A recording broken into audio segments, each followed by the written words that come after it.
Hello friends, मैं हूं आपका दोस्त doctor Rajneesh Kumar Sokhal. We will talk about most practical things in life and most important things in life. अगर कोई डॉक्टर बात करेगा तो पेशेंट्स के बारे में बात करेगा, डिजीज़ के बारे में बात करेगा। और अगर डिजीज़ की बात करेंगे तो डेफिनेटली आजकल के सिनेरियो के हिसाब से कोरोना की बात की जाएगी। तो आज का हमारा टॉपिक है corona is a deadly disease और डेडली नेग्लिजेंसी।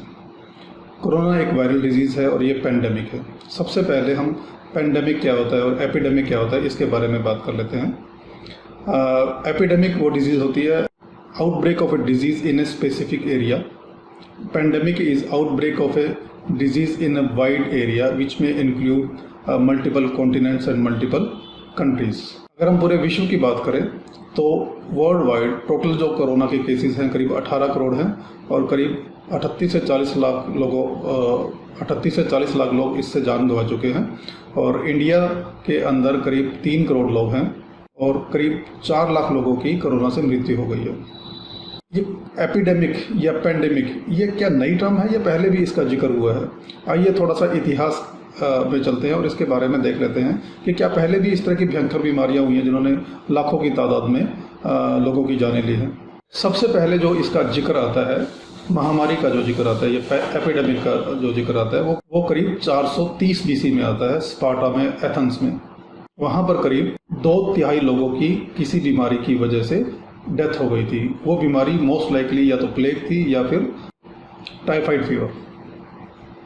उसके बाद जो जिक्र आता है रोमन साम्राज्य में 165 से लेकर के 190 ईस्वी में, इसमें करीब 5 से 10 मिलियन लोगों की जाने गई थी और 1 मिलियन 10 लाख के बराबर होता है। तो हम अंदाज़ा लगा सकते हैं कि वहाँ पर उस समय कितनी लोगों की मृत्यु हुई होगी। इसके बाद प्लेग का अटैक होता है करीब 541 से लेकर के 549 ईस्वी में। This is said plague of Justinian. यहाँ पर करीब 15 से 100 मिलियन लोगों की डेथ हुई थी और पॉपुलेशन का 2/3 लोग इससे अफेक्टेड हुए थे और इससे मारे गए थे। इसके बाद सेकंड अटैक ऑफ प्लेग, जिसे ब्लैक डेथ ऑफ यूरोप भी कहा जाता है, ये करीब 1346 से लेकर के 1353 ईस्वी में हुई थी, जिसमें करीब 75 से 200 मिलियन लोगों की जाने गई थी और करीब 35 से 60% लोग मारे गए थे अफेक्टेड एरिया के अंदर। इसके बाद थर्ड अटैक ऑफ प्लेग, जो कि करीब 1855 से लेकर के 1860 में आया था। ये वही टाइम था जब इंडिया का फर्स्ट रिवॉल्ट हुआ था 1857 में। उस समय इंडिया और चाइना में करीब 12 से 15 मिलियन लोग मारे गए थे। उसके बाद स्पेनिश फ्लू 1918 में, ये वर्ल्ड वॉर फर्स्ट का टाइम था। इसमें करीब 17 से 100 मिलियन लोगों की मृत्यु हो गई थी। इसके अलावा और बहुत सारी बीमारियां हुई हैं इस पूरे विश्व में जिन्होंने लाखों की तादाद में लोगों को मार डाला था। अब ये सब बीमारियां जिन्होंने लाखों की तादाद में लोगों की जानें ली थी, आजकल इसका नाम नहीं लिया जाता है। ऐसा क्यों है? ये बीमारियां कहाँ पे चले गई या इसे ट्रीट कैसे किया गया, इसे ठीक कैसे किया गया? इन बीमारियों को ठीक करने में जो बेसिक चीज़ें थी वो थी हाइजीन, क्वारंटाइन, वैक्सीनेशन और इन्वेंशन ऑफ एंटीबायोटिक्स और specific treatment for specific disease. इसकी वजह से इन बीमारियों पे, इन भयंकर बीमारियों पे काबू पाया जा सके। इन सब बीमारियों से पूरे विश्व में जब लोग मर रहे थे तो उस टाइम के हिसाब से जो मेडिकल फैसिलिटीज़ थी, उस टाइम के हिसाब से जो मेडिकल एक्सपर्ट्स थे, वो समझ नहीं पा रहे थे कि इस तरह की बीमारियों का कैसे सामने किया जाए। इसीलिए इतनी तादाद में लोग मारे गए थे। उस time lack of medical facilities, lack of transportation, lack of information, poverty, lack of hygiene,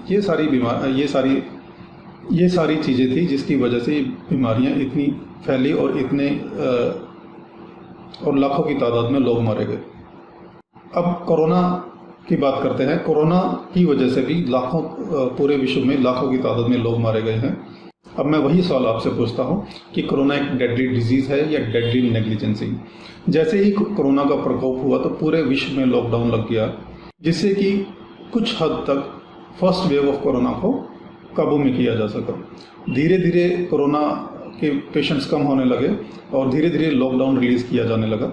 जैसे ही लॉकडाउन रिलीज़ हुआ, लोगों ने अपनी नेग्लिजेंसी की वजह से, अपनी लापरवाही की वजह से, बिल्कुल मैं यही शब्द इस्तेमाल करूंगा कि हमारी नेग्लिजेंसी की वजह से दोबारा से कोरोना का अटैक हुआ, दोबारा से कोरोना का आउटब्रेक हुआ।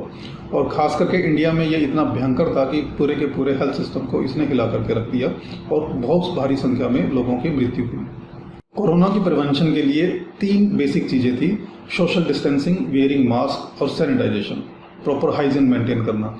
जैसे ही लॉकडाउन रिलीज हुआ, लोग इसकी तरफ से बिल्कुल लापरवाह हो गए और इन बेसिक चीज़ों का उन्होंने बिल्कुल भी ध्यान नहीं रखा। इसी वजह से दोबारा से सेकेंड वेव का अटैक हुआ, जिसे अब दोबारा से काफ़ी हद तक कंट्रोल किया जा चुका है और कुछ वैक्सीनेशन आ गई है। वैक्सीनेशन की वजह से लोगों का रुझान अब बन गया है कि वो वैक्सीनेशन करवा रहे हैं।